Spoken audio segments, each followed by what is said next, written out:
नमस्कार, स्वागत है आपका न्यूज इंडिया में और मैं हूं आपके साथ मुस्कान। रुक करेंगे उन तमाम खबरों का जिनका सरोकार है आपसे। गणतंत्र दिवस पर किसानों द्वारा ट्रैक्टर रैली निकाले जाने के मामले में सुप्रीम कोर्ट में आज सुनवाई हुई, जिसमें सर्वोच्च अदालत ने इस विवाद में दखल देने से साफ इनकार किया है और कहा है कि दिल्ली पुलिस ही इस पर इजाजत दे सकती है। इसके अलावा सुप्रीम कोर्ट के द्वारा लगातार कमेटी पर उठ रहे सवालों पर नाराजगी व्यक्त की गई। चीफ जस्टिस ने बुधवार को सुनवाई के दौरान कहा कि हम ट्रैक्टर रैली को लेकर कोई फैसला नहीं सुनाएंगे। कोर्ट किसी रैली को रोके ये बिल्कुल ठीक नहीं है। ऐसे में दिल्ली पुलिस को ही इस पर फैसला लेना चाहिए। यानी अब ट्रैक्टर रैली पर फैसला लेने की गेंद दिल्ली पुलिस के पाले में पहुंच गई है। बुधवार को सुनवाई के दौरान चीफ जस्टिस एस बोबड़े ने अदालत में वकीलों को सलाह दी कि वो किसानों से अपील करें कि ट्रैक्टर रैली को शांतिपूर्ण तरीके से निकाला जाए। हरियाणा विधानसभा के अध्यक्ष ज्ञानचंद गुप्ता ने कहा कि ई विधानसभा बनाने की तरफ कवायद शुरू हो चुकी है। इसके लिए 2 कमेटियों का गठन भी किया गया है। पहली कमेटी विधानसभा स्पीकर और दूसरी कमेटी विधानसभा के सचिव की अध्यक्षता में गठित की गई है। पहली कमेटी में 2 सदस्य हैं, जिसमें सत्ता पक्ष विपक्ष के अलावा निर्दलीय विधायक भी शामिल हैं, जबकि दूसरी कमेटी में कई अधिकारी शामिल किए गए हैं। उन्होंने बताया कि विधानसभा बनाने के लिए लगभग 19.5 करोड़ रुपए का खर्च आएगा, जिसके लिए 60% पार्लियामेंट्री अफेयर्स और 40% खर्च हरियाणा विधानसभा का होगा। रोहतक में मॉडल स्कूल द्वारा डेवलपमेंट फीस वसूले जाने के मामले में अब अभिभावक जो हैं वो अंबेडकर चौक स्थित स्कूल परिसर में पहुंचे। अभिभावकों ने स्कूल प्रशासन द्वारा वसूली जा रही डेवलपमेंट फीस के खिलाफ जोरदार नारेबाजी की और पूर्व सहकारिता मंत्री मनीष ग्रोवर से मिलने भी पहुंचे। वो उनके निवास स्थान पर मिलने पहुंचे थे, जहां अभिभावकों ने पूर्व मंत्री मनीष ग्रोवर को बताया कि वो लॉकडाउन के दौरान स्कूल की निर्धारित ट्यूशन फीस भरते आ रहे हैं, लेकिन अब स्कूल प्रशासन उनसे बिल्डिंग फंड के नाम पर 9,000 रुपए डेवलपमेंट फीस मांग रहा है, जिससे अभिभावकों में भारी रोष है और ये फीस हरियाणा सरकार के आदेशों की सरेआम उल्लंघना करती है। जिस पर पूर्व मंत्री मनीष ग्रोवर ने कहा कि वो विधायक बीबी बत्रा की तरह स्कूल प्रबंधन समिति के सदस्य नहीं है, वो केवल जनता के सेवक हैं। इसलिए यह उनकी नैतिक जिम्मेदारी है कि वो अभिभावकों का शोषण नहीं होने देंगे। इसलिए वो स्कूल द्वारा डेवलपमेंट फीस नहीं लिए जाने की वकालत कर रहे हैं। उन्होंने तुरंत प्रभाव से जिला उपायुक्त से बात करके डेवलपमेंट फीस न लिए जाने की बात कही और सभी को आश्वस्त किया कि अब स्कूल प्रशासन द्वारा डेवलपमेंट फीस नहीं वसूली जाएगी, जिससे वहां मौजूद अभिभावकों में खुशी की लहर दौड़ गई और तालियां बजाकर पूर्व सहकारिता मंत्री मनीष ग्रोवर का धन्यवाद करते हुए उनके समर्थन में जिंदाबाद के नारे भी लगे।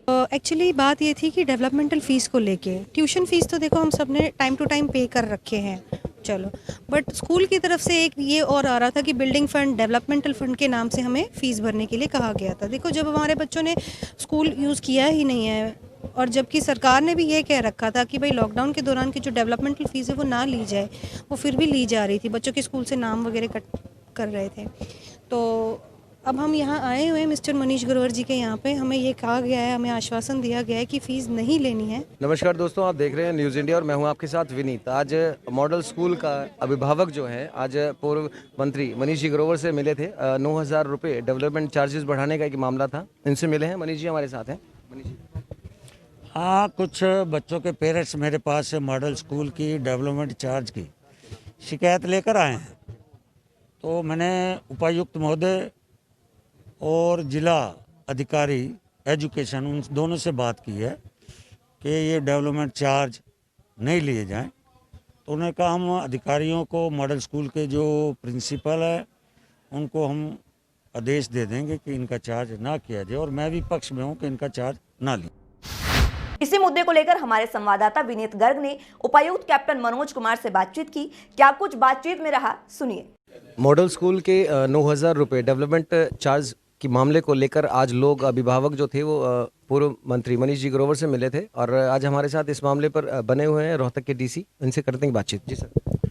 हमसे भी मिले थे वो लोग और हमने उनको ये कहा था कि हम इसको एग्जामिन करवाएंगे और जो भी आदेश हरियाणा सरकार के और अदालत के जो भी आदेश हैं उनके बिल्कुल अनुरूप ही काम किया जाएगा। उससे फालतू कुछ भी नहीं लिया जाएगा। जो परमिटेड है कोर्ट और सरकार द्वारा, उससे एक पैसा भी फालतू नहीं लिया जाएगा। This we will ensure. Sir, अभी मंत्री जी ने जो है उनको अभिभावकों को आश्वासन दिया है कि वो 9,000 रुपये डेवलपमेंट चार्ज जो है उनसे नहीं लिया जाएगा। हम उसको अध्ययन करेंगे क्या, किस कौन से चार्ज ये कह रहे हैं। मुझे उन्होंने कहा था कि बिल्डिंग फीस मत लो, ट्रांसपोर्ट चार्जेस मत लो, एक्टिविटी फ़ीस मत लो। तो हमने वो देखा कि एक्टिविटी फ़ीस और ट्रांसपोर्टेशन चार्जेस ले ही नहीं रहे, परंतु जो मेंटेनेंस वगैरह है उसके लिए कुछ चीज़ें आवश्यक होती हैं। टीचर्स को 100% सैलरी मिल रही है, बच्चे नहीं आ रहे, गाड़ी नहीं चल रही, परंतु ड्राइवर्स को तनख्वाह मिल रही है, उसकी डिप्रिसिएशन भी है, टायर भी ख़राब हो रहे हैं, कंडक्टर्स को भी सैलरी मिल रही है। बड़ी तरह की चीज़ें हैं जो लोग कई बार आवेश में समझने की चेष्टा नहीं करते।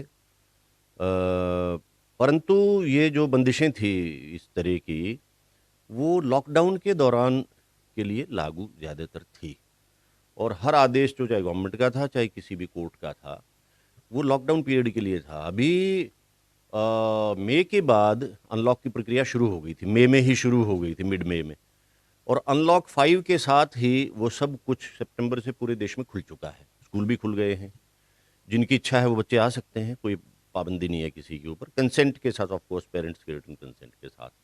टीचर्स सभी लोग आ ही रहे हैं, सारी फैसिलिटीज़ दी जा रही हैं। इसके विवेक में हम उनके प्रतिवेदन का आकलन करेंगे और उसका अध्ययन करवाएंगे, हम लीगल अध्ययन भी उसका करवा लेंगे। जितने भी आदेश अदालतों के और सरकार के हैं वो सब के साथ देख के एक न्यायोचित फैसला हम लेंगे, जिसमें जो भी रिलीफ ड्यू होगा वो दिया जाएगा। रोहतक के डीसी कैप्टन मनोज कुमार के निवास स्थान पर आज एक अहम बैठक हुई, जिसमें जिले के तमाम व्यापारियों ने शिरकत की। इस बैठक में कई अहम मुद्दों पर चर्चा की गई, जिसमें डीसी के सामने सभी व्यापारियों ने अपनी समस्याएं रखी, और इसमें मुख्य मुद्दा जो है वो ओवरलोडिंग का रहा। व्यापारियों के साथ बैठक में डीसी ने सभी की समस्याएं सुनी और जल्द से जल्द हल करने का आश्वासन भी दिया। वहीं बैठक के बाद डीसी ने हमारे संवाददाता से भी बातचीत की, जिसमें उन्होंने बैठक में हुए तमाम आश्वासनों के बारे में चर्चा की। रोहतक के व्यापारी लोग आज रोहतक के डीसी के यहाँ पहुँचे थे और अपनी समस्याओं को इनको बताया है। हमारे साथ डीसी साहब हमारे साथ मौजूद हैं, डीसी साहब से बात करेंगे इस बारे में। समस्या बेसिकली कंजेशन की है, जो शुरू दिन से हम कह रहे हैं, और इसके लिए हम उपाय भी निरंतर कर रहे हैं। कहीं वो कंजेशन रेडी की वजह से है, कहीं टू व्हीलर्स की पार्किंग की वजह से है, अनऑथोराइज पार्किंग की वजह से है, बाज़ारों में भीड़ की वजह से है, और काफ़ी कुछ एलिवेटेड रोड वगैरह बनने के बाद हल हुआ था।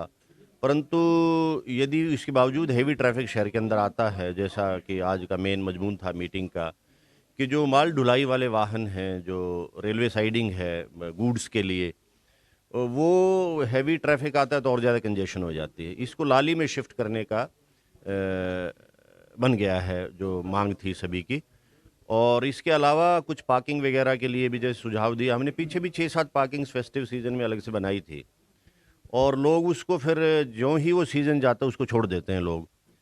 तो एक कोई चलानिंग की भी कुछ बता रहे थे कि काफ़ी बच्चे जो जेन्युइन से मामले हैं, पढ़ने वाले ट्यूशन व्यूशन टाइप के, वो उनको शायद कोई पेपर्स वगैरह लेके नहीं चलते। तो आपके माध्यम से मैं सभी अभिभावकों से भी अपील करूंगा कि बच्चे भी यदि जाएं टू व्हीलर्स पे या किसी भी गाड़ी में तो अपने कागज़ पत्र साथ लेके चलें, और पुलिस को भी हम कहेंगे कि नाहक कोई व्यक्ति को असुविधा और परेशानी ना हो। शोरी क्लास मार्केट अब काफ़ी फैल चुकी है, जो फैल कर जो दुकानें जो हैं अब मालगोदाम रोड पे भी काफ़ी दुकानें बन चुकी हैं। और मालगोदाम रोड पे पहले मकान हुआ करते थे, अब सारे मालगोदाम रोड पे दुकानें बन गई हैं, कमर्शियल रोड हो गई है, वहाँ पर बहुत ज़्यादा रश रहता है। मालगोदाम रोड की राइट साइड पे ट्रांसपोर्ट के ऑफिस हैं, वहाँ से हमारा माल आता है तो रास्ता जाम हो जाता है, ब्लॉक हो जाता है, सारा रोड ब्लॉक हो जाता है। और ब्लॉक जो है आधे घंटे के लिए नहीं, घंटे 1.5-2 घंटे के लिए ब्लॉक हो जाता है। आने जाने वाले लोगों को भी दिक्कत होती है, और जो माल की अनलोडिंग होती है उसमें भी हमें दिक्कत होती है। तो व्यापारी वहाँ परेशान था, तो हमने मंत्री जी, पूर्व मंत्री मनीष ग्रोवर जी को ये रिक्वेस्ट की थी कि ये यहाँ से जाम की समस्या को जो है हल करवाया जाए।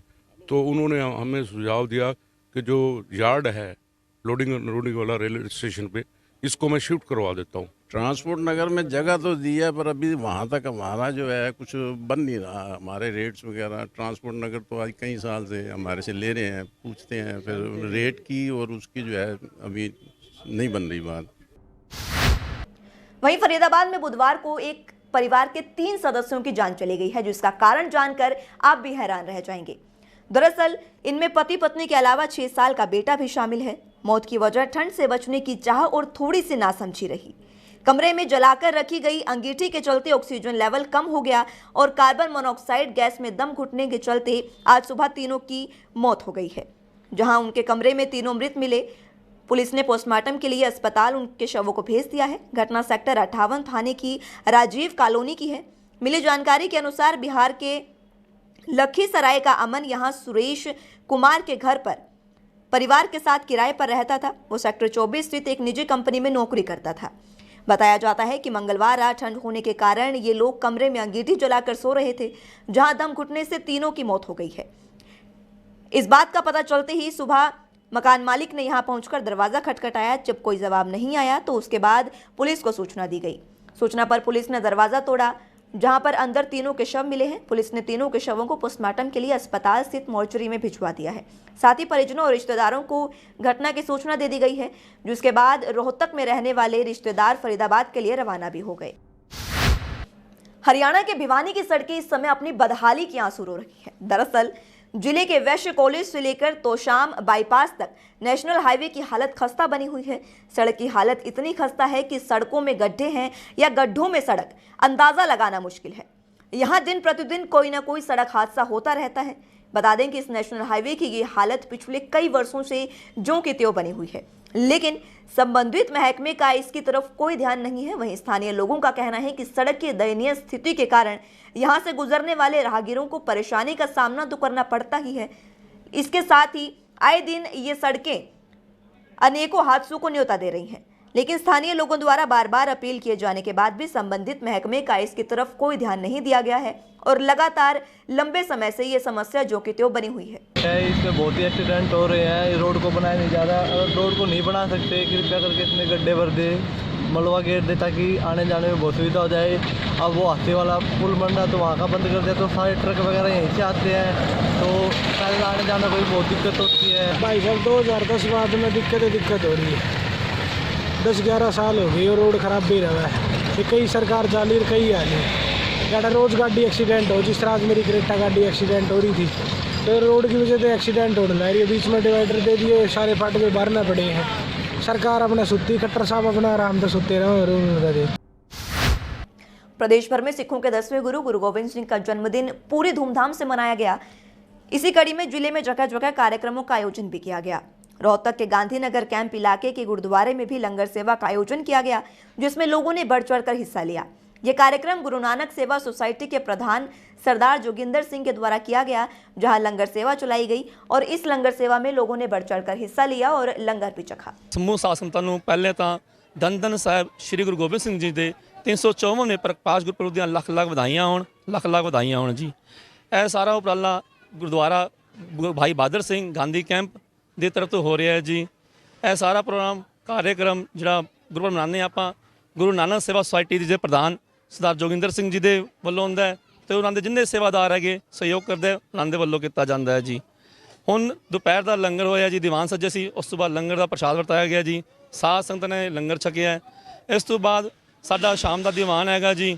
शाम ਨੂੰ ਦੀਵਾਨ ਸੱਜਣਗੇ, ਢਾਡੇ ਜੱਥੇ ਆਣਗੇ ਤੇ ਉਸ ਤੋਂ ਬਾਅਦ आतिशबाजी होएगी ਤੇ लंगर ਦਾ ਉਪਰਾਲਾ होएगा। फिलहाल के लिए इस बुलेटिन में इतना ही। जुड़े रहिए न्यूज़ इंडिया के साथ। नमस्कार।